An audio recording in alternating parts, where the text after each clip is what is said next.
నమ పార్వతీ పతయే హర హర హర మహాదేవ. ఈ డైలాగ్ భయ్యా థియేటర్ లో విక్కీ కౌశల్ సంభాజీ క్యారెక్టర్ లో ఉండి చెబుతుంటే ఉంటాది చూడండి. ఒక్కొక్కరికి ఒంటి మీద ఎర్రకలు నిటారుగా నిలుసుంటాయి.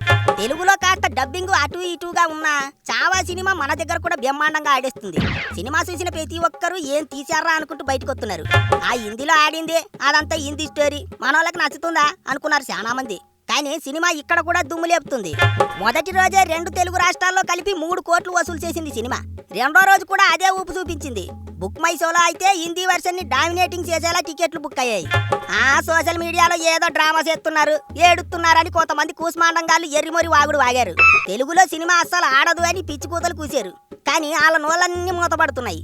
ఫస్ట్ డే బుక్ మై షోలో 57,000 టికెట్లు బుక్ అయితే రెండో రోజు ఏకంగా 70,000 టికెట్లు బుక్ అయ్యాయి. ఏ సినిమాకైనా మొదటి రోజు ఎక్కువ టికెట్లు బుక్ అవ్వటం, రెండో రోజు తక్కువ టికెట్లు బుక్ అవ్వటం జరుగుతుంటది.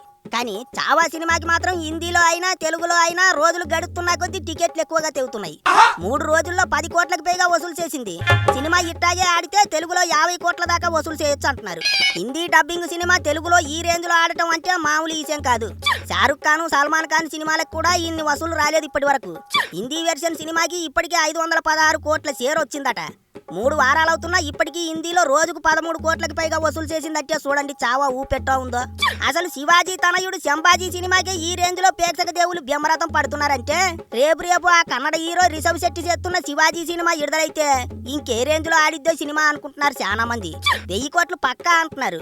అయితే ఇక్కడే రామ్ చరణ్ ఫ్యాన్స్ కి చాలా బాధపడిపోయే విషయం ఒకటి ఉన్నది. హిందీలో రిషబ్ శెట్టి చేస్తున్న శివాజీ సినిమాలో రామ్ చరణ్ హీరోగా చేసుంటేనా అసలు ఆ మజానే ఏరేలా ఉండేది అనుకుంటున్నారా అంతా.